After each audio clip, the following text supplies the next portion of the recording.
Rambo को दुश्मनों ने चारों ओर से घेर लिया। जब उसने हेलीकॉप्टर को इतने करीब आकर भी मुड़ते हुए देखा तो उसके पैरों तले जमीन खिसक गई। उसके पास कोई हथियार भी नहीं बचे थे, इसलिए दुश्मनों ने कुछ ही पलों में रैम्बो और बैंक्स को बंदी बना लिया। उधर कोबा भी जंगल में छुपकर ये सब देख रही थी। उधर जब ट्रॉटमैन वापस बेस पर पहुंचा तो उसने मर्डॉक को गद्दार कहकर उस पर खूब गुस्सा किया, मगर मर्डॉक को इससे कोई फर्क नहीं पड़ा। उसने कबूल किया कि ये मिशन शुरुआत से ही एक नाटक था। असल में सरकार को अपने फौजियों को जिंदा वापस लाने में कोई दिलचस्पी नहीं थी, बल्कि वो तो सिर्फ आम जनता का मुंह बंद करवाना चाहते थे। असल में वो चाहते थे कि रैम्बो खाली हाथ ही लौट आए, मगर उसने ऑर्डर्स नहीं माने और अब वो अपनी गलतियों की सजा भुगत रहा है। खैर, ट्रॉटमैन तो असली सच जानता था कि ये सब कुछ पैसे का खेल है। असल में अमेरिका ने युद्ध में हुए नुकसान की भरपाई करने से इनकार कर दिया था, इसलिए वियतनामी फौज ने अमेरिकी सिपाहियों को बंदी बनाकर रखा हुआ था। मर्डॉक ने ट्रॉटमैन को अपने सिद्धांत परे रखकर सोचने को कहा।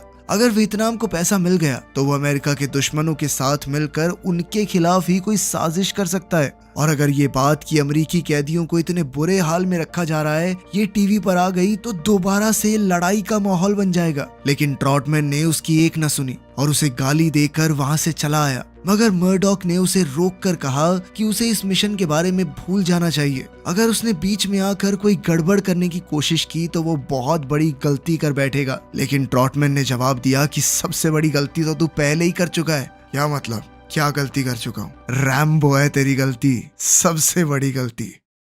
वहीं दूसरी तरफ हम देखते हैं कि रैम्बो को गंदे नाले में डुबाकर उस पर अत्याचार किए जा रहे थे। उसके शरीर पर कीड़े रेंग रहे थे और उसकी बाजुएं लोहे की जंजीरों से बंधी हुई थी। उधर बैंक्स को बाकी कैदियों के साथ एक पिंजरे में बंद कर दिया गया था। जल्द ही एक सोवियत हेलीकॉप्टर इस कैंप में पहुंचा, जिसमें लेफ्टिनेंट कर्नल पोडोव्स्की थे। उसने रैम्बो को नाले से बाहर निकालकर पूछताछ के लिए लाने का हुक्म दिया, लेकिन इतना दर्द सहने के बाद भी रैम्बो अब तक चुप था। फिर पोडोव्स्की ने सार्जेंट ह्यूज को बुलाया, जिसने रैम्बो के खास चाकू को जलते कोयले में डाल दिया। फिर पोडोव्स्की ने अच्छा ऑफिसर होने का नाटक करते हुए रैम्बो को अपने ऑफिसर्स से बात करके चेतावनी भेजने को कहा कि अगर अमेरिका ने फिर से जासूसी करने की कोशिश की तो उनके लिए अच्छा नहीं होगा। मगर रैम्बो ने बिना डरे इससे साफ इनकार कर दिया। तब ह्यूज सामने आया और उसने रैम्बो का मुंह खुलवाने के लिए उसे बिजली के जोरदार झटके दिए, मगर रैम्बो ने फिर भी अपने मुंह से एक शब्द नहीं निकाला। फिर पोडोव्स्की ने अमेरिका के खुफिया मैसेजेस पढ़कर सुनाए, जिसमें लिखा था ड्रैगन फ्लाई वुल्फ डेड।